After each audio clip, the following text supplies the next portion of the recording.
take questions. Yeah, obviously, like probably most coaches, eager to get started. You know, really excited about the growth I've seen in our group to this point. I feel like the trip this summer and the practice is really beneficial in getting us off to a faster start and laying our foundation in terms of schematics. We will be without Javon and Jamiron here this week. Both kind of recovering from some nicks. Jamiron with some knee maintenance, Javon with some knee maintenance from the issue from last year, but nothing long term. Jamiron with a wrist, thumb thing, but we'll have him back shortly, I would imagine. And other than that, I think we'll have everybody available, and excited to see how we play against people in front of some fans. Those are Who handles the point role or committee? Yeah, Who's on that committee? A little bit of everybody. You'll see probably John Michael there at the start. Bryce Thompson will play there some. Hicklin will play there some. Daly will play there some. It's a benefit of having some guys with some versatility in your roster. But certainly we'll, long term, we want those other guys back. They do it better, you know, more consistently than the guys we'll have to learn in there. Including posts, who do you check mark in your head? Good passer, good passer. Garrison. Daly, pretty good passer. He's got size, you know, so he's able to see kind of over defenses in a similar way to Cade, but very, very different in terms of the IQ for the game.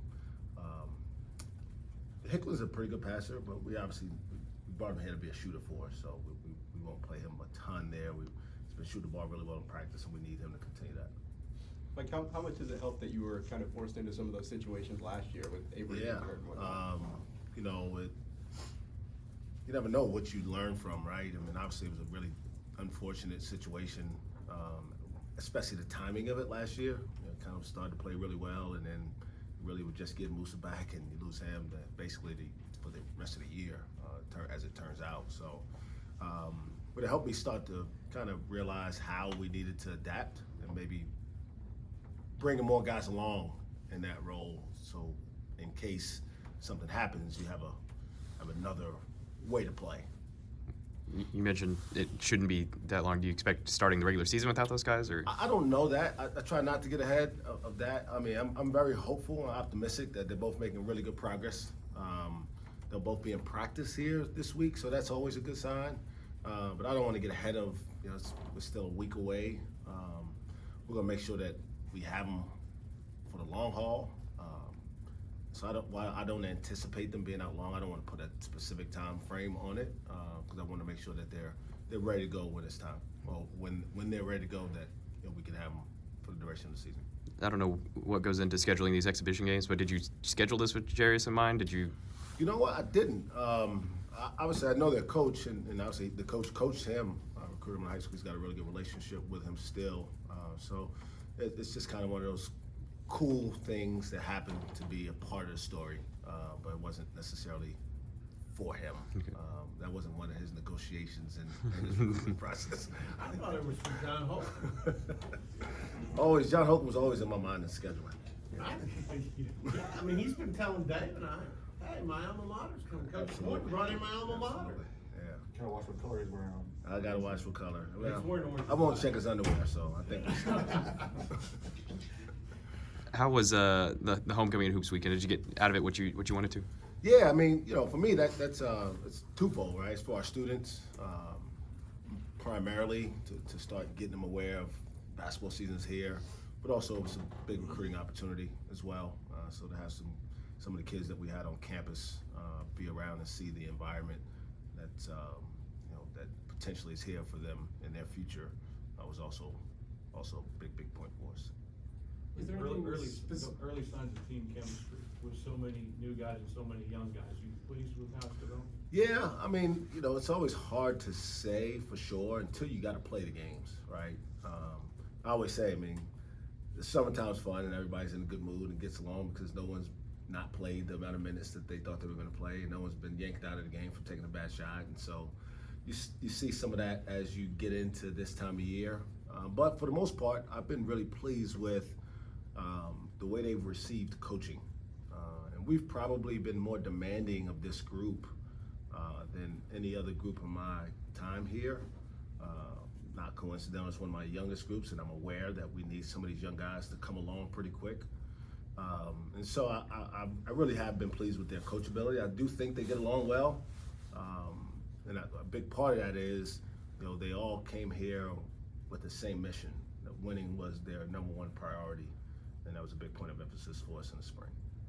Is there anything specifically scheme or personnel-wise that you're hoping to learn in the exhibition?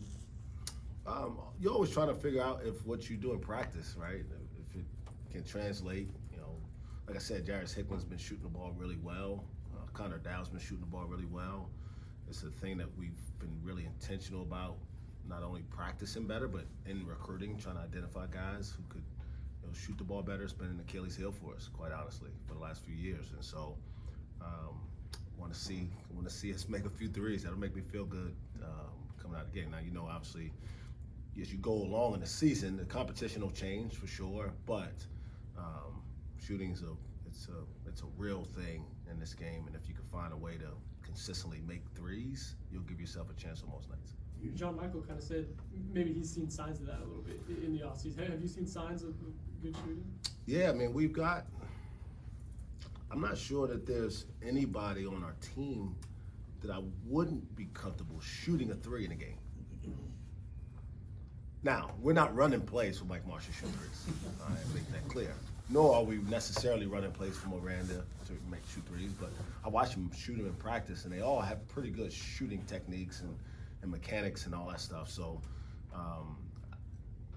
I do feel like it could be a strength of ours this year in a way that it just hasn't been, certainly since Lindy and Thomas were here. Generally, in the past, you've always been ahead defensively at this point. Is it the opposite now? You feel like you're still trying to play catch up a little bit defensively? Yeah, we're not ahead defensively. Now, again, there's always a balance, right? When you practice, if the defense is doing well, it's probably partly because your offense isn't, and vice versa. If your offense is doing well, part of it could be that your defense isn't as good. So you got to, as a coach, be able to step back and evaluate how are we getting the shots. Is it totally being broken down defensively, or do we have guys that are just capable of making them when defense is doing well? And I think we have that, but there's no question that this team is not what we've been defensively. We're going to have to continue to get better and come together as a group to do it. I mean, in all honesty, we had probably one of the most dynamic defensive players I've ever been around in Musa for the last 2 years.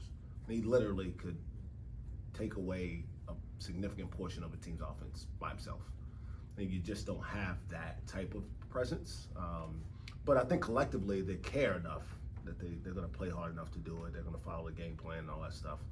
I just don't know if I would expect us to win a whole lot of games in the 50s. On the perimeter, though, you mentioned Hickman and Dower hitting threes. Are they getting contested? Are they hitting those threes where there's somebody in their face, and because you can see that in the tape? Yeah, I mean, Coach Richard, who's kind of spearheads our defense, we meet every day and we talk, and he watched the film. It's like, man, we just haven't had where we're playing good defense and we're still scoring, in practice. And so it's been a sort of a relief. And to his question earlier, that's what I hope to see translate. I expect us to play against good defensive teams and still find a way to make shots and putting guys in position that they can score, easily. And certainly it'll be even better once our 2 point guards are running our deal. Right now we're doing it like we talked about earlier about committee.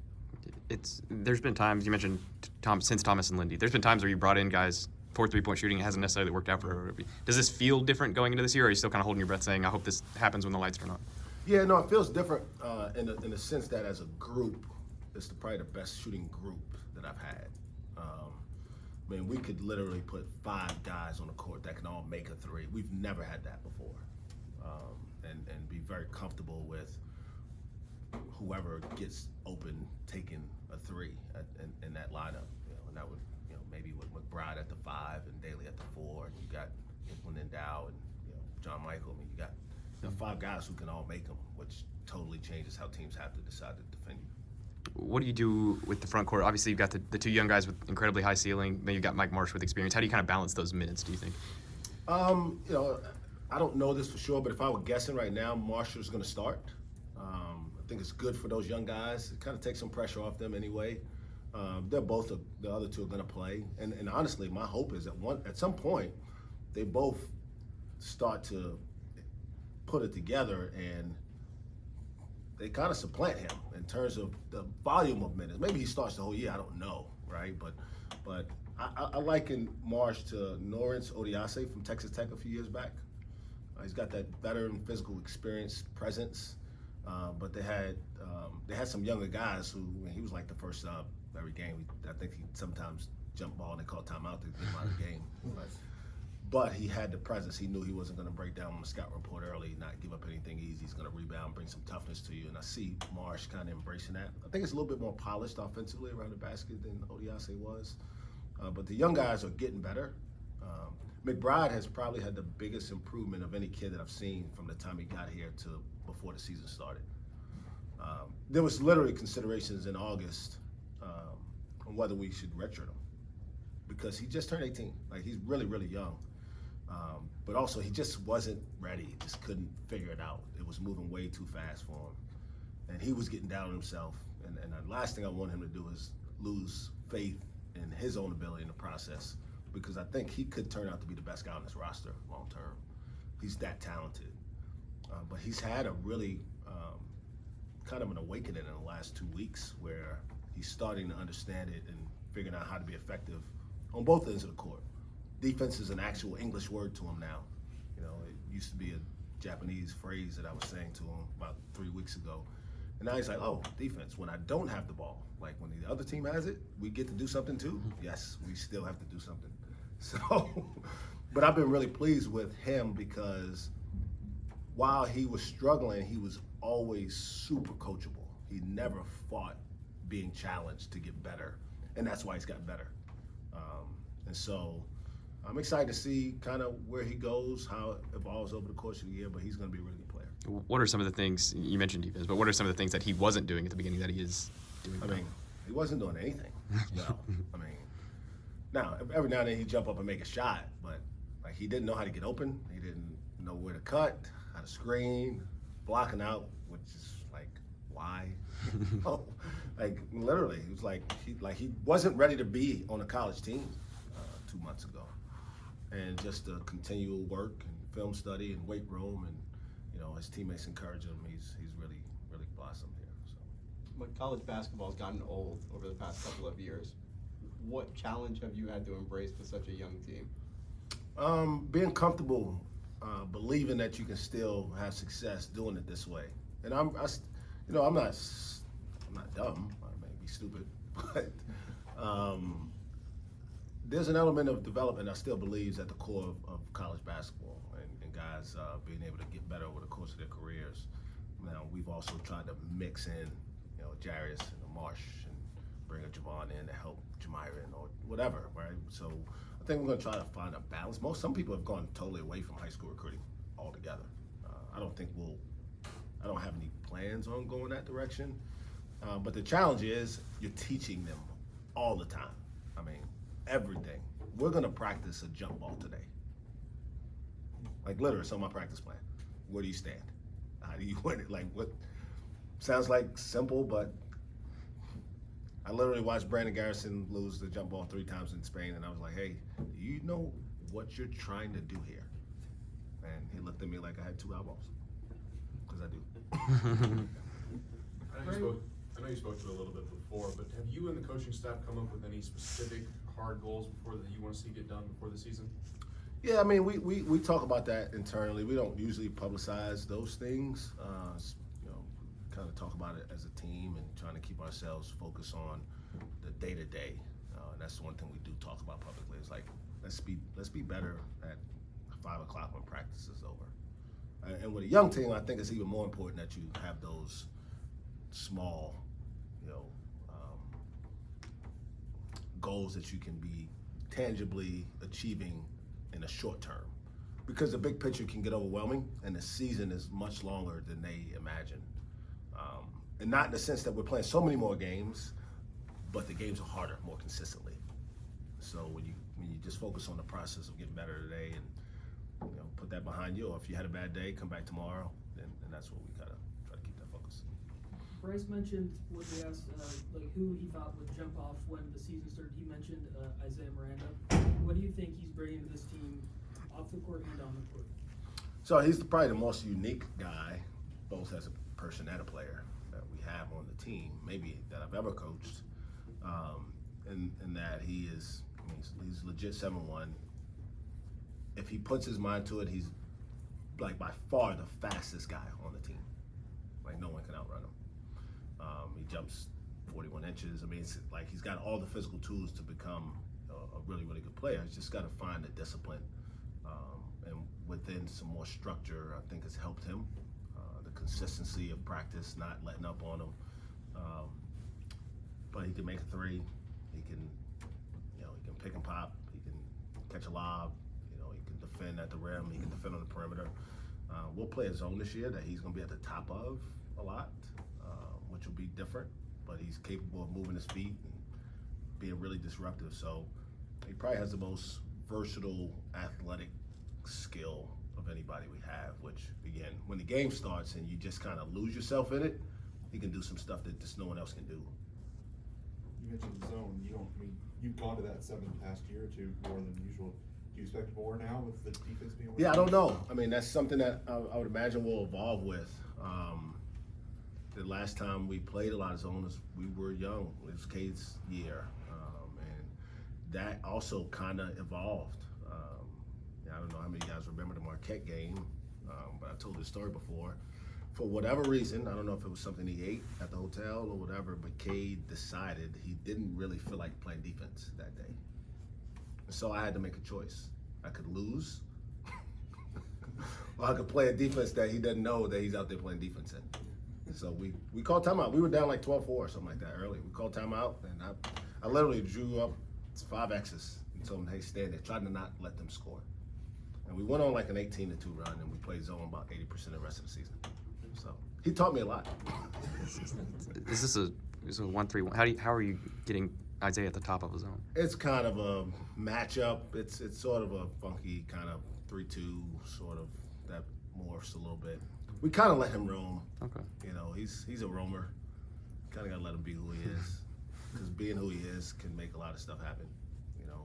We can do all the blockout drills in the world, and he can just go get a ball at the 12-foot mark that, Connor Dow can't, or even Justin McBride. I mean, it becomes a jumping contest. So you got to put your guys out there in positions where they can use their gifts to be successful. Are you looking to try some of those things early in exhibition games, or are you trying to look and save those for the regular season more? I mean, we'll use them all here. It's just a matter of when, the combinations. That'll be one of the things that as a staff we evaluate early, like which groupings. We don't really know that yet, right? And especially without Vaughn and Keller, we'll really be kind of mixing and matching groupings and seeing what actually works well together. I mean, there's certainly going to be times when we play 2 of our bigs because Isaiah has a skill set that he can play a 4, he can guard a 4. He can play with Garrison, he can play with Marsh.